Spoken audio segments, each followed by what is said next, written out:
Caros alunos, caras alunas, dando continuidade ao estudo do modernismo, especialmente a segunda geração modernista, a geração de 30 a 45, iremos ver mais alguns escritores da prosa regionalista dessa fase da literatura brasileira. Recordando que a prosa na segunda geração modernista foi uma prosa essencialmente voltada para a análise dos problemas econômicos e sociais e políticos do Nordeste brasileiro. Trata-se de um conjunto de narrativas que os estudiosos denominam de regionalismo crítico, porque apresentam os problemas sociais e econômicos de uma região específica do Brasil, no caso, a região Nordeste. O grande interesse por temas sociais, a denúncia da miséria, a exploração, denúncia da violência contra o trabalhador rural, serão preocupações constantes nas obras desses escritores. Há uma grande valorização da linguagem regional, do registro linguístico típico do morador da região nordestina, do sertanejo, nessas obras. E, claro, críticas ao sistema capitalista, no caso específico, o registro de críticas contra o latifúndio, contra a exploração do trabalhador rural, contra a concentração de terras nas mãos de poucos, contra o sistema rural estruturado no Nordeste, em que os trabalhadores rurais são explorados pelos grandes fazendeiros naquela época do Brasil, na década de 30, de 1940 do século XX. Então, o romance do Nordeste é o centro das atenções na escrita dessa época. Os escritores principais da segunda geração modernista, o escritor Graciliano Ramos, José Américo de Almeida, José Lins do Rego, Raquel de Queiroz, Érico Veríssimo e Jorge Amado. Desses, apenas o Érico Veríssimo é nordestino. Graciliano Ramos de Alagoas, José Américo de Almeida da Paraíba, José Lins do Rego da Paraíba, Raquel de Queiroz cearense e Jorge Amado da Bahia.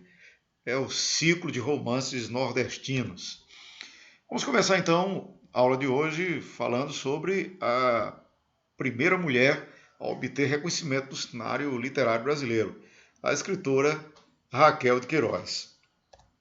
Raquel de Queiroz se destaca por escrever romances com intensa preocupação social. É uma característica comum aos escritores da segunda geração modernista, a escrita de narrativas que registram, que denunciam situações, problemas, situações de desigualdade social, de exploração, de miséria, de pobreza, situações limite em que a população sertaneja é vítima de desigualdade e de injustiça social. O Nordeste problemático, o Nordeste retratado nas obras de Raquel de Queiroz é essencialmente o Nordeste em que há violência e exploração do trabalhador rural. Além disso, a seca, o grande tema da segunda geração modernista, aparece em diversas obras, a mais conhecida de todas, o romance Vidas Secas, do escritor Graciliano Ramos, que trata da questão do êxodo rural, do drama do retirante nordestino, a saga de moradores do sertão que, em razão da fome, da miséria, da pobreza, fogem em busca de regiões onde possam sobreviver. Esse tema da seca também é discutido por Raquel de Queiroz em seu romance. E um outro tema muito discutido pelos historiadores do período que analisam o período da primeira metade do século XX, a questão do cangaço também aparece nos romances de Raquel de Queiroz. Vamos começar analisando o romance O 15, de Raquel de Queiroz. Como o próprio título já o indica, o 15 é uma referência à seca de 1915. Conta a história de uma família de retirantes. Aqui está a capa do romance e a família de retirantes, o drama do retirante fugindo da seca.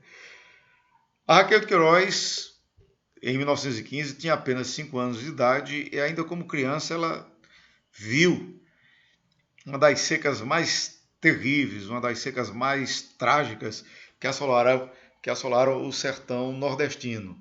As lembranças da infância, dessa seca que ela viu e vivenciou, ela vai trazer para dentro do seu romance, contando o drama de uma família de retirantes. Há uma semelhança com Vidas Secas, no sentido de que também conta a história de uma família fugindo da seca. Aqui, no romance Raquel de Queiroz, Chico Bento é o pai da família, sua esposa Cordulina, juntamente com seus filhos, fugindo da seca. O romance O 15 tem duas histórias que correm em paralelo. Uma, a história de Chico Bento e Cordulina, a família de retirantes fugindo da seca. A outra história, a história de Conceição, uma moça de uma das pequenas cidades do sertão, por onde os sertanejos passam em sua trajetória fugindo da seca. Conceição, uma moça da cidade, uma moça letrada, uma moça intelectual, vê o drama desses sertanejos e por esses sertanejos Conceição se solidariza. Ela se solidariza a tal ponto que o fazendeiro Vicente se apaixona por Conceição, mas entre viver uma experiência amorosa com o fazendeiro Vicente e ter autonomia, ser dona do seu próprio destino, governar as suas próprias decisões, Conceição prefere ter autonomia e liberdade. Na verdade, a história de Conceição, neste romance, é inserida por Raquel de Queiroz como uma crítica contra a sociedade patriarcal, a sociedade machista, contra um conjunto de valores autoritários e controladores da ação feminina, da liberdade feminina. Então, o romance O 15 tem duas histórias em paralelo. Uma, a história da seca e dos retirantes. Outra, a história da mulher Conceição, uma mulher forte, destemida, que preza e luta por sua autonomia. O que vai unir essas duas histórias é o fato de que Conceição será solidária com esses retirantes e vai se sensibilizar com o sofrimento desses pobres coitados e vai, de alguma forma, ajudá-los a superarem a desgraça e o sofrimento. É o romance mais importante da escritora Raquel de Queiroz, por traçar, além da questão do drama social dos retirantes, trazer uma novidade para dentro da discussão literária do momento, que é a questão do papel da mulher na sociedade, especialmente o papel da mulher na sociedade machista e autoritária do Nordeste daquele momento. Aqui está um trecho do romance O 15, da escritora Raquel de Queiroz, onde fica evidente a questão da seca, o drama do retirante, a desgraça, a pobreza e a miséria de que eram vítimas esses trabalhadores rurais que abandonavam as suas terras e o lugar em que viviam em busca de sobrevivência em outros lugares. Eles tinham saído de véspera, de manhã. Eles quem? A família de retirantes. A família de Chico Bento e sua esposa Cordulina e os seus filhos. Eles tinham saído de véspera de manhã. Eram 2 horas da tarde. Quer dizer, andaram o dia inteiro. Cordulina, que vinha quase cambaleando, sentou-se numa pedra e falou numa voz quebrada e penosa: Chico, eu não posso mais. Acho até que vou morrer. Dá-me aquela zoeira na cabeça. Ela senta-se cambaleando, fraca, quase morrendo.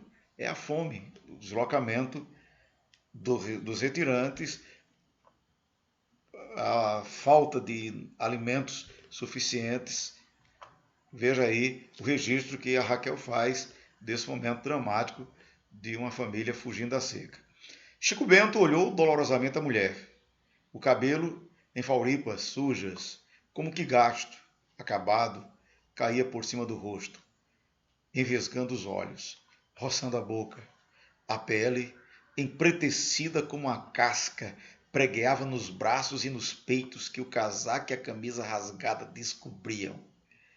No olho da mulher, o Duquinha, no colo da mulher, o Duquinha é o filho. Também era só osso e pele. Levava, com um gemido abafado, a mãozinha imunda.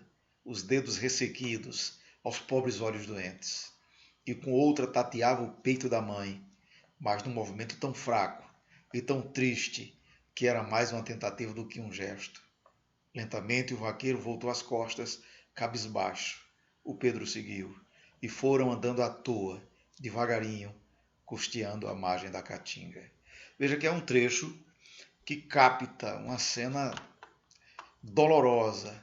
A Cordulina, a mãe, nessa caminhada errante em busca de um lugar para sobreviverem, cambaleando, fraca, sentou-se, a voz quebrada, penosa, uma zoeira na cabeça. A fraqueza em razão da fome.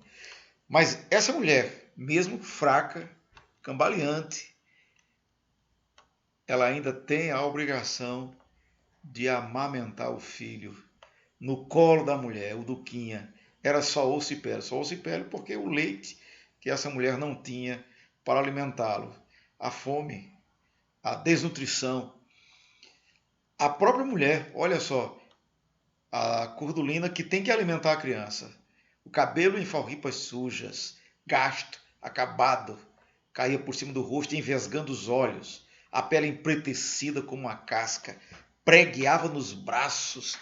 Veja aqui as características físicas decadentes, degradadas pela fome, pela desnutrição, pela situação de miséria. E mesmo assim, essa mulher ainda precisa alimentar o filho. Mas se ela própria já era a degradação física encarnada, e o filho que se alimentava, que amamentava-se dessa mulher, era só osso e pele, um gemido abafado, a mãozinha imunda, os dedos ressequidos, os pobres olhos doentes. A criancinha tateava o peito da mãe, num movimento tão fraco e tão triste que era mais uma tentativa do que um gesto.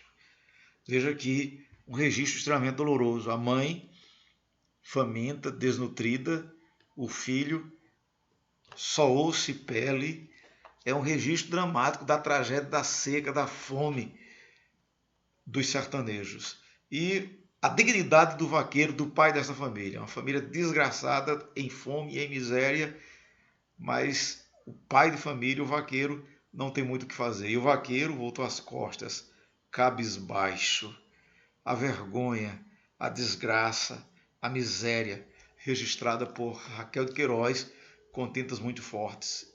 E diante de tudo isso, o que é que resta para essa família de retirantes? Foram andando à toa, devagarinho, costeando a margem da Caatinga. Não há outra coisa a fazer senão seguir viagem. Essa é a cena que a Raquel de Queiroz constrói para fazer uma denúncia. Por que é que essa gente está assim, tão desgraçada, tão miseravelmente passando fome? É o registro de uma sociedade nordestina injusta, desigual, abandonada pelo Estado, abandonada pelo poder público. O retrato de populações rurais completamente esquecidas pelo Estado brasileiro. São brasileiros abandonados e entregues à fome e à miséria.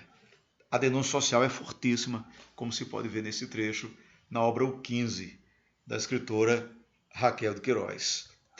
Além do romance O 15, a Raquel de Queiroz, além de discutir a questão da fome, da pobreza e da miséria, como destaquei, o papel da mulher na sociedade, na outra história que corre em paralelo do romance O 15, mas também em outros romances. Em diversos romances da Raquel de Queiroz, é frequente a presença de personagens femininas fortes, emblemáticas, a discussão do papel da mulher numa sociedade machista, excludente, opressora contra a figura feminina.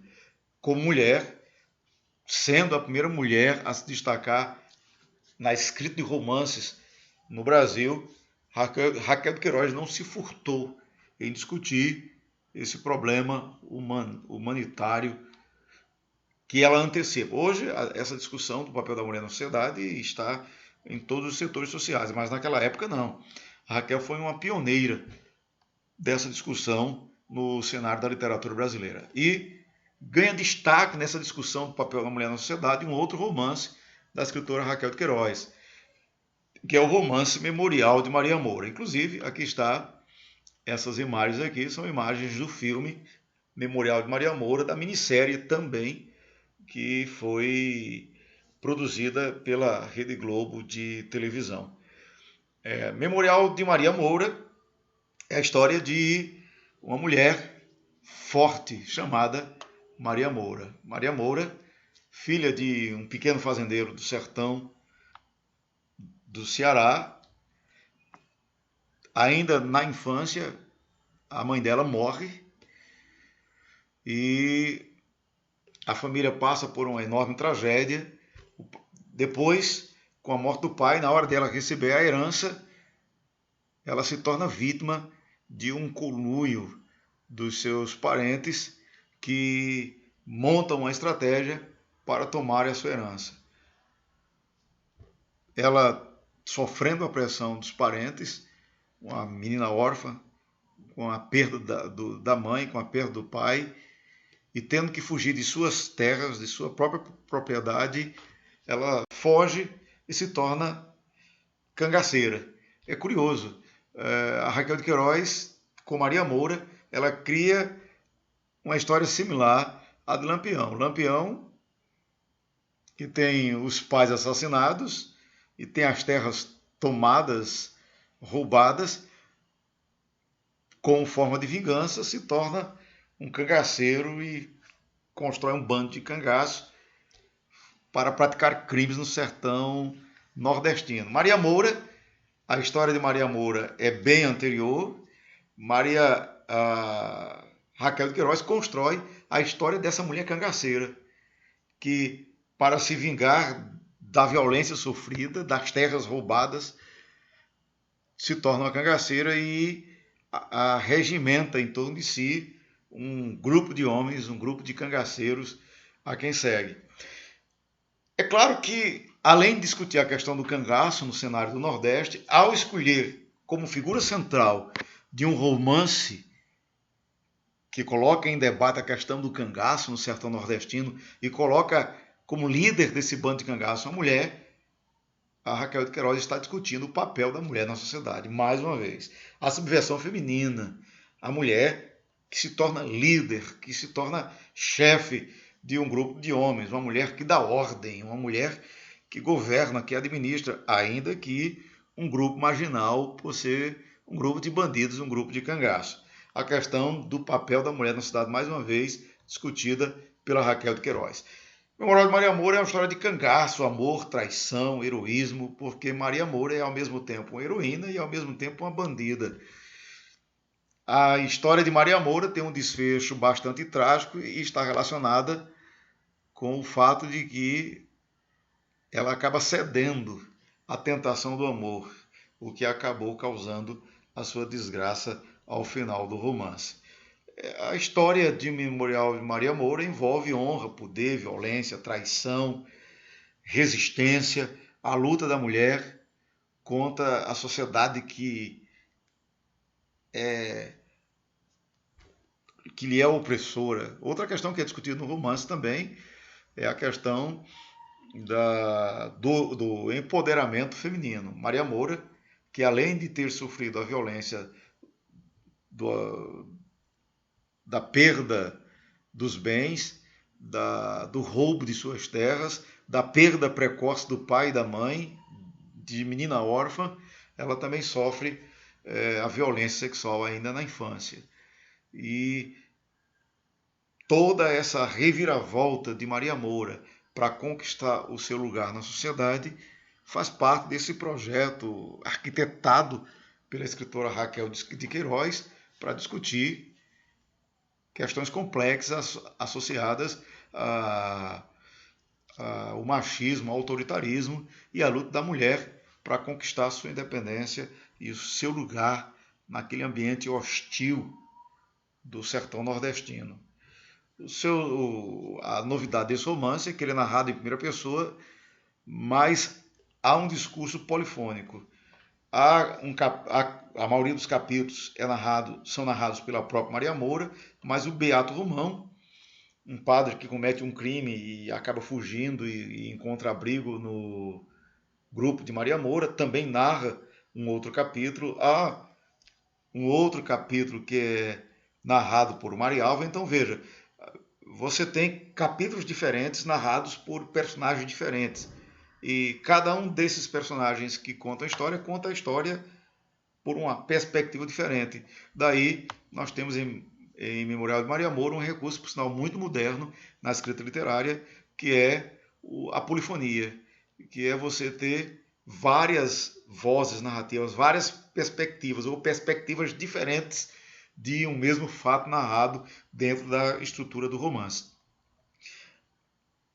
O 15 e Memorial de Maria Moura são os dois grandes romances de Raquel de Queiroz, mas além desses dois romances, Raquel de Queiroz escreveu outras obras importantes. Além de O 15 e Raquel de Queiroz, além de O 15 e Memorial de Maria Moura, Raquel de Queiroz escreveu os romances As Três Marias, João Miguel e o romance Caminho de Pedras. Outras obras significativas de nossa história literária e que foram escritos pela importante escritora Raquel de Queiroz. Muito bem. Além de Raquel de Queiroz, nós temos o escritor José Lins do Rego. Raquel de Queiroz vai retratar o estado do Ceará, o sertão cearense, os dramas vividos no ambiente rural, no ambiente regional do interior do Ceará. José Lins do Rego trará para suas narrativas um outro cenário, a região canavieira da Paraíba, do interior da Paraíba e do interior de Pernambuco. As histórias de José Lins do Rego trarão para o leitor o ambiente social, cultural, econômico, político das regiões canavieiras, das regiões de plantações de cana-de-açúcar, dos engenhos de cana-de-açúcar de Paraíba e de Pernambuco. Daí, o foco central dos romances de José Lins do Rego estarem no chamado ciclo da cana-de-açúcar, a decadência dos engenhos de açúcar. Nós estamos nos anos 1930 e 1940, época em que começam a surgir no Nordeste as primeiras usinas de açúcar. Os engenhos de cana-de-açúcar que existiam no Nordeste desde os anos dos 1600, com o desenvolvimento da cana-de-açúcar, do cultivo da cana-de-açúcar para exportação durante o Brasil Império. E essa cultura dos engenhos de cana-de-açúcar, que plantavam cana e transformavam o caldo de cana em açúcar de forma artesanal, sofre um enorme baque com a chegada das modernas usinas, com tecnologia, a agroindústria do açúcar, que com as novas tecnologias dos tempos modernos, fazem com que os antigos engenhos de cana-de-açúcar, que produziam açúcar de forma artesanal, eles percam espaço. O José Lins do Rego vai retratar essa transição, essa mudança no cenário agroeconômico brasileiro, com a mudança do antigo modo de produção, sustentado basicamente na mão de obra escravocrata, e que é substituído pelas novas tecnologias, pelas modernas tecnologias das agroindústrias, das usinas de açúcar. Fogo Morto é o principal romance que retrata essa transição dos antigos engenhos de açúcar para as modernas usinas. Fogo Morto é a história de um desses últimos engenhos de canas de açúcar que existiam no Nordeste. O romance vai trazer à tona as tensões socioeconômicas existentes nesses engenhos de cana-de-açúcar, como a herança escravocrata, como os grandes coronéis, os grandes senhores de engenho administravam essas propriedades rurais na base da violência, da opressão, na base da exploração, na base do controle, na supressão das liberdades individuais. Esse universo de dor e de sofrimento dos trabalhadores rurais que sustentavam a opulência e a riqueza dos senhores de engenho estão representados por José Lins do Rego com muita maestria no romance Fogo Morto. Eu trago para vocês aqui um fragmento do romance Fogo Morto que representa um pouco desse universo. O boleeiro é o que... Isso aqui é uma referência aos antigos transportes comuns dos senhores de engenho. E eram aquelas pequenas carruagens, onde na boleia havia um trabalhador, um escravo conduzindo, e dentro da carruagem, da pequena carruagem, os ricos eram transportados, né? Num ambiente que não tinha os automóveis de hoje, e o transporte, o deslocamento dos ricos ocorria nessas carruagens, movidas a tração animal, a tração de cavalos. O boleeiro era o trabalhador que regia, que conduzia os animais fazendo a carruagem andar. O boleeiro vinha deixar as almofadas de seda para os joelhos da família Santa Sé. Isso aqui é o registro de uma cena em que o senhor de engenho, o coronel Seu Lula, que é o todo-poderoso proprietário do engenho Santa Fé, ele sai do engenho e vem para a cidade para assistir uma missa. E quando ele entra na igreja, o boleeiro, o empregado da fazenda, vinha deixar as almofadas de seda para os joelhos da família do Santa Fé, para eles, ao entrarem na igreja, colocarem os joelhos naquelas almofadas para rezarem dentro da igreja, dentro do templo. O negro entrava na igreja com orgulho, com ufania, ajoelhava-se no altar-mor e depois de deixar no ladrilho as 3 almofadas, voltava para a porta de entrada e de longe assistia à missa. É interessante isso aqui. O empregado entra, coloca as almofadas e sai. Ele assistia à missa de longe. Deixava as almofadas para quando os patrões entrassem, já encontrassem lá nos lugares de se sentar e de se ajoelhar as almofadas. Quer dizer, os ricos, o fazendeiro, sequer se dava o trabalho de levar as suas próprias almofadas. O empregado teria que fazer isso. Os senhores ficavam mais perto de Deus. Eles é que podiam ter aquele luxo, aquela intimidade de mais perto com o Todo-Poderoso, com o Grande do Céu. Veja que, mesmo na igreja, havia esse apartheid. Mais perto do altar chegavam os senhores. Só eles que podiam ficar ali mais perto de Deus. Já o empregado assistia de longe à missa e fazia isso mesmo com orgulho, mesmo que de longe. Veja que o José Lins do Rego faz isso para mostrar o lugar dos ricos na missa, o lugar dos pobres na missa. Seu Lula ouvia a missa inteira ajoelhado, batendo com os beiços, com o rosário entre as mãos. O povo achava tudo aquilo uma hipocrisia. Era ele o maior unha de fome da várzea. Unha de fome quer dizer miserável, desgraçado, pagava miséria para os empregados e quando pagava, explorava os empregados. O senhor só dormia bem quando tinha negro no tronco, que derramava sangue de negro nas pisas de arrancar o couro, que vinha rezar daquele jeito, como um puro, um coração limpo, uma alma de santo. Veja que o trecho, o José Lins do Rego, nesse trecho, ele contrasta a religiosidade do coronel, que vem rezar na missa e que o empregado traz almofadas para que ele pouse o joelho sobre essas almofadas, mas o povo achava aquilo uma hipocrisia. Em que é que residia aquela hipocrisia? Ele que ouvia a missa inteira ajoelhado, com o rosário nas mãos, o seu Lula, o coronel, o senhor de engenho, esse mesmo que passava a missa inteira de joelhos, era o maior unha de fome. Só dormia bem quando tinha negro no tronco. No tronco quer dizer amarrado no tronco para ser castigado. Que derramava sangue de negro nas pisas de arrancar o couro.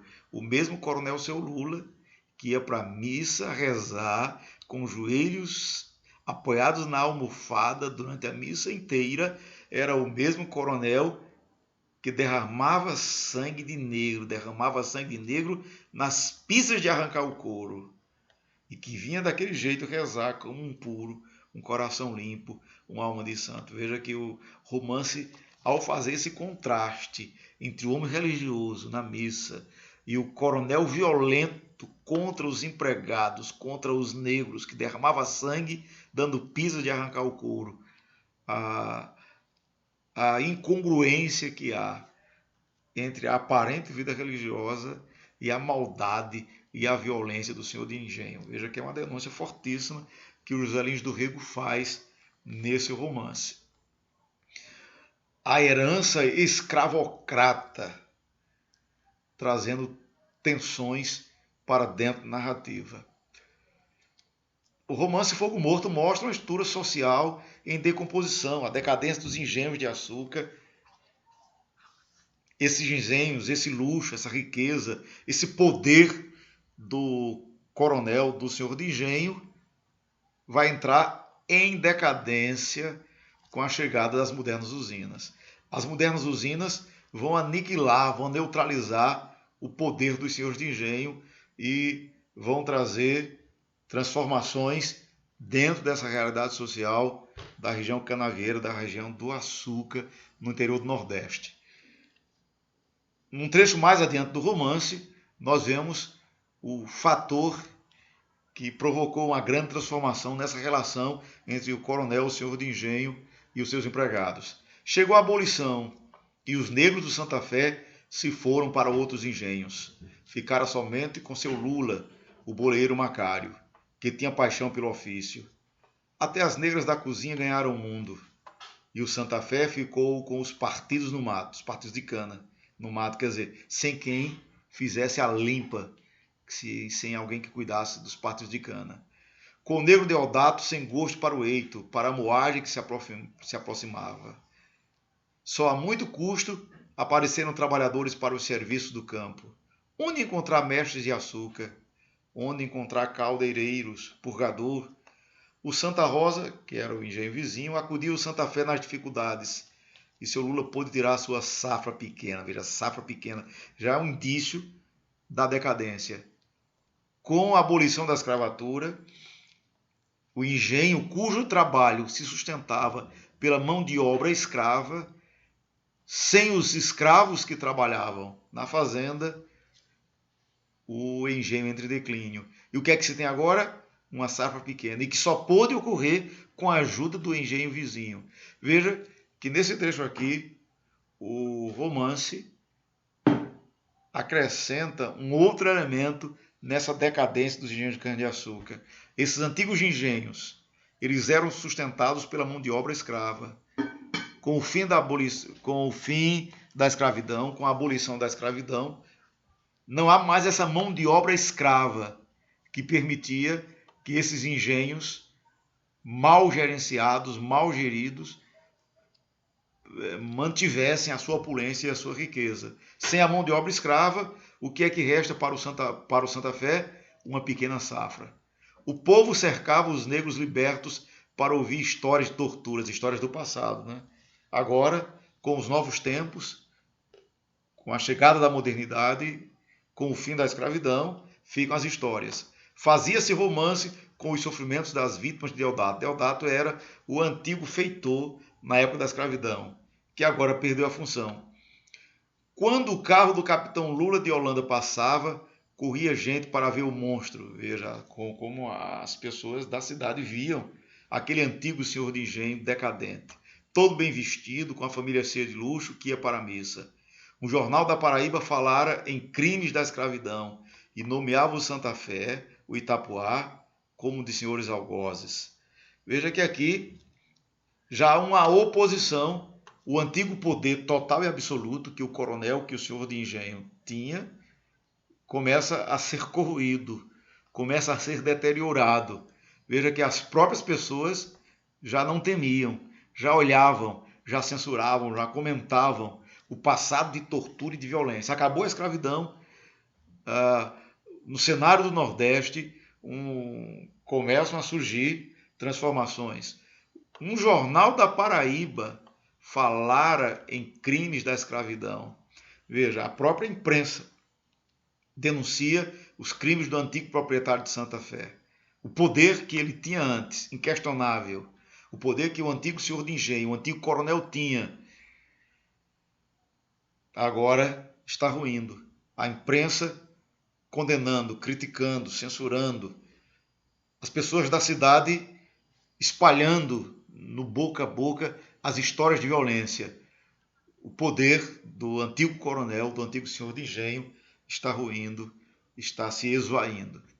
Essa decadência do poder se reflete na própria decadência física das estruturas, das construções existentes no engenho de cana-de-açúcar. Veja nesse trecho aqui.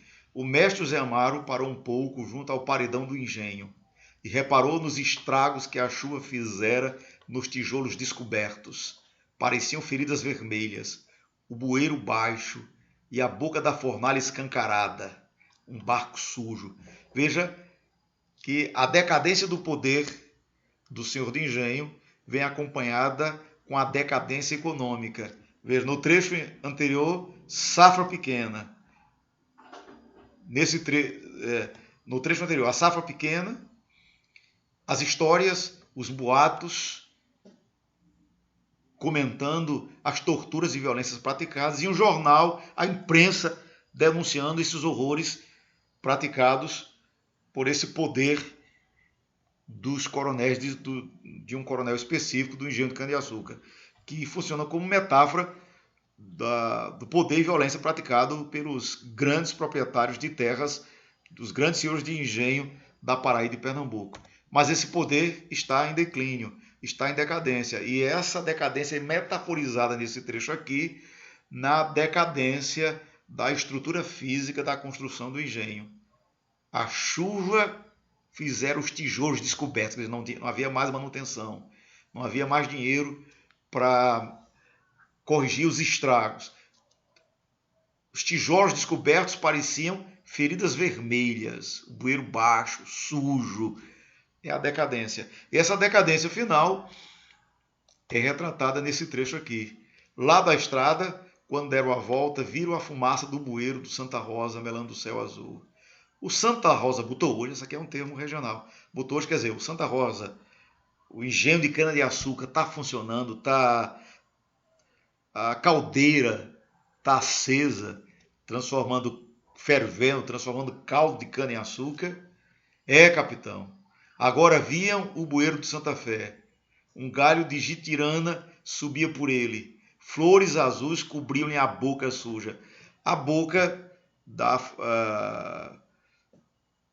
do bueiro do engenho, onde saía a fumaça das caldeiras que lá embaixo ferviam para transformar o caldo de cana em açúcar. Veja que o José Lins do Rego, de forma sugestiva, ele diz que na boca do bueiro do engenho, um galho de jitirana, ou seja, surgia uma planta surgindo na boca de um bueiro, de uma fornalha, significa que aquilo estava em decadência, porque um engenho ativo, com a caldeira em fogo, fervilhando e transformando caldo de cana em açúcar, o calor não permitiria que plantas surgissem. Mas, de forma metafórica, ele diz: via um bueiro, um galho de jitirana, flores azuis cobriam-lhe a boca suja. E o Santa Fé, quando bota passarinho? Capitão, não bota mais, está de fogo morto. Aqui é um trecho já do final do romance. Está de fogo morto quer dizer, não se acende mais o fogo das caldeiras. O engenho parou de funcionar. É uma forma metafórica de se referir ao fato de que o engenho quebrou, faliu, não funciona mais. É o registro final da decadência do engenho de cana-de-açúcar, que parou de funcionar porque não aguentou a concorrência das modernas usinas. Esse é o retrato desse ambiente decadente dos antigos engenhos que faliram, os antigos engenhos sustentados à base de mão de obra escravocrata e à base de uma mão de obra manual, e não aguentaram os tempos modernos. É isso o que o José Lins do Rego retrata. O romance Fogo Morto tem 3 partes. A primeira parte, o Mestre de Amaro. A segunda parte, o Engenho de Seu Lula. E a terceira parte, o Capitão Vitorino, que são 3 aspectos distintos dessa realidade política, econômica e social da decadência dos engenhos de açúcar no interior da Paraíba e de Pernambuco. As 3 partes recebem títulos que fazem referência aos 3 personagens principais do romance: o celeiro Zé Amaro, o coronel Lula de Holanda e o capitão Vitorino, que são os personagens principais desse romance do escritor José Lins do Rego.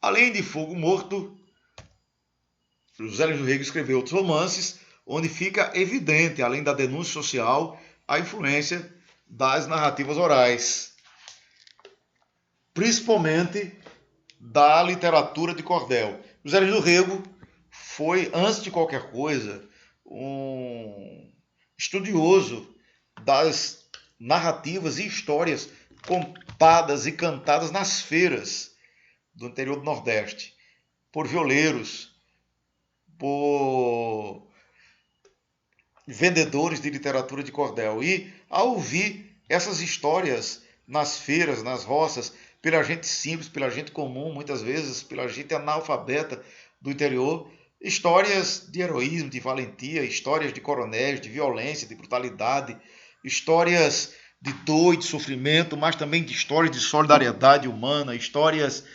de causos e feitos, e histórias associadas a mitos do sertão, da roça, dos engenhos.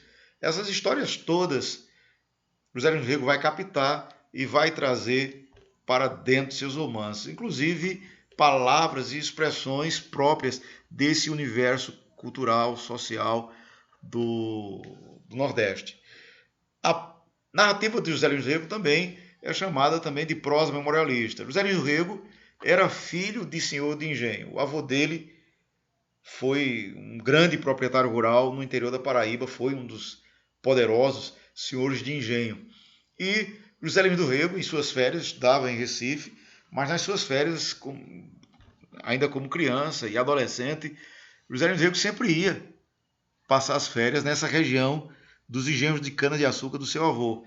E muito do que José Lins do Rego conta nos seus romances é produto do que ele viu, do que ele observou como menino, como criança, vivendo entre os cortadores de cana, entre as mulheres adubadeiras, entre os plantadores de cana-de-açúcar, entre os cambiteiros, transportadores de animais, os cuidadores de animais, os diversos trabalhadores com suas diversas funções, com os quais ele conversava, discutia e ouvia histórias, e ele traz um pouco dessa experiência de quem viu, de quem viveu o ambiente rural canaveiro no interior da Paraíba, e vai trazer algumas dessas histórias para dentro dos seus romances. Muitos dos personagens do Lins do Rego têm muito vínculo com experiências reais vividas pelo escritor, daí a prosa memorialista. Muitas das narrativas do Lins do Rego são histórias de ficção que se misturam com essas histórias reais, vividas e observadas pelo escritor durante a sua infância nos engenhos de cana-de-açúcar do interior do Nordeste. Um desses exemplos é o romance Menino de Engenho, obra em que o escritor vai trazer muitas das histórias vistas, vividas e observadas no ambiente cultural desses engenhos de cana-de-açúcar. O romance é a história de um garoto, o garoto chamado Carlos Melo, que é um menino que fica órfão de pai e de mãe e, não tendo como viver mais na cidade grande de Recife, é enviado para ser criado pelo seu avô, o coronel José Paulino. Veja que esse personagem é uma espécie de alter ego do próprio escritor José Lins do Rego. Porque assim como José Lins do Rego foi menino que em grande parte de sua infância conviveu no ambiente dos engenhos de cana-de-açúcar do interior da Paraíba, ele cria um personagem, Carlos Melo, que vive uma experiência muito similar à própria experiência que o escritor José Lins do Rego viveu na sua infância. Então, Carlos Melo é uma espécie de alter ego de José Lins do Rego, porque ele vai transferir experiências que ele próprio viveu para serem vividas no romance Menino de Engenho por esse garoto chamado Carlos Melo. No romance Menino de Engenho, o imaginário da cultura popular nordestina será retratado com tintas, às vezes, trágicas, dramáticas, dolorosas, mas em outros momentos, de forma muito divertida. Histórias engraçadas causam e provocam um certo humor, principalmente as histórias relacionadas às crendices,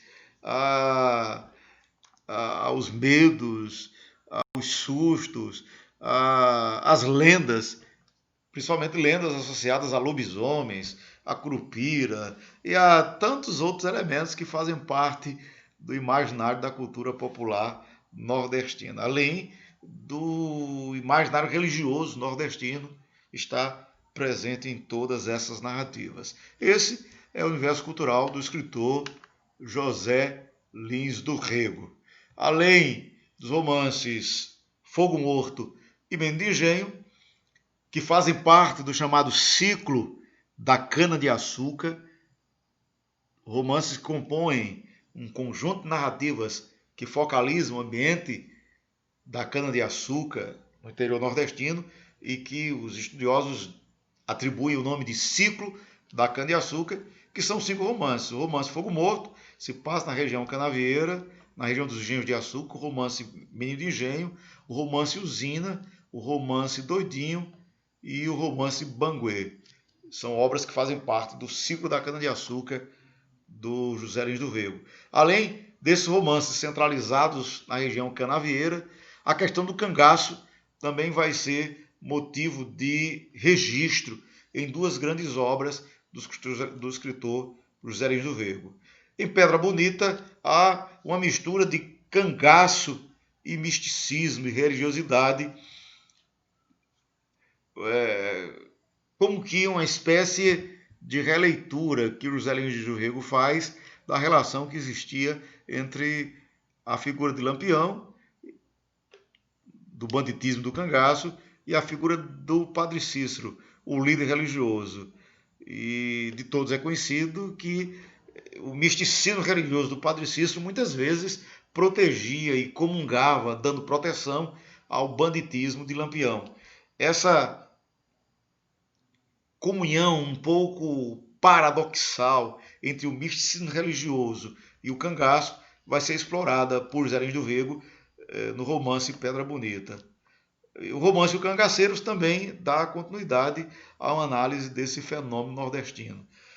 Fugindo e para um outro cenário, para um outro ambiente, nós temos o romance Riacho Doce, que inclusive foi adaptado para a televisão. A Rede Globo de Televisão fez uma minissérie, a minissérie Riacho Doce, que se passa na região litorânea, na região praieira do litoral nordestino.